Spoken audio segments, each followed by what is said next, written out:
হাজার বছরের পুরনো একটি বটগাছ। স্থানীয়রা বলছেন কবে এই গাছটি হয়েছে তাদের দাদার দাদারাও কিন্তু সঠিকভাবে বলতে পারে না। তবে এই গাছটি জুড়ে রয়েছে স্থানীয় লোকজনের অনেক স্মৃতি, যা জানালেন এখানকার একজন। তো চলুন জেনে আসা যাক এই সম্পর্কে বিস্তারিত। বদরগঞ্জের রাধানগর দ্বিমুখী উচ্চ বিদ্যালয়ের সামনে রয়েছে হাজার বছরের পুরনো একটি বটগাছ। এই বটগাছকে ঘিরে স্থানীয় লোকজনদের রয়েছে হাজার বছরের স্মৃতি। এই গাছটির অপরূপ সৌন্দর্য যে কারোরই মন কেড়ে নেওয়ার মতো। কিছুটা কাল্পনিক রূপকথার গল্পের মতো এর বাস্তবিক প্রতিচ্ছবি। চলুন তাহলে জেনে আসা যাক এ সম্পর্কে কিছু তথ্য। আপনার নাম কি? শামসুল আলম স্বপন। আচ্ছা, আপনার বাড়ি কি এখানে? হ্যাঁ, এখান থেকে 7 কিলোমিটার দূরে। আচ্ছা, এই যে এখানে যে বটগাছটা দেখতেছি, এই সম্পর্কে আসলে আপনি বলবেন এটা কত পুরনো? আসলে এটা আমার দাদারও আগে, যেটা আমার আইডিয়া নাই। আমি এখানে ক্লাস 1 থেকে তাও কি আনুমানিক কি 1000 বছর হতে পারে? 1000 বছর হতে পারে, 1000 বছরে হবে। আচ্ছা, এই রকমের এই গাছটার বয়স? হ্যাঁ।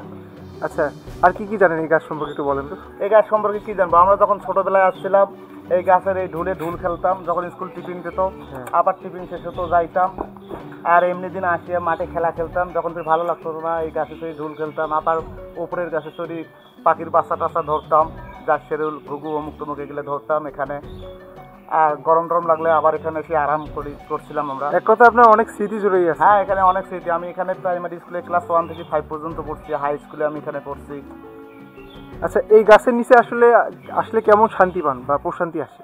একটা মানে সেই ধরনের বিশ্রাম পাই যেটা বাড়িতেও পাওয়া যায় না। আচ্ছা, মানে খুব আরামদায়ক জায়গা এখানে। আচ্ছা, তাহলে এই গাছটা আসলে আপনারা জানেন না কত আগে? আনুমানিক 1000 বছর হবে, কারণ আমাদের দাদারাও এইরকম দেখে গেছে, তারা গল্প করছে। আমরাও দেখতেছি যে এইরকমই আছে, এই আর কি।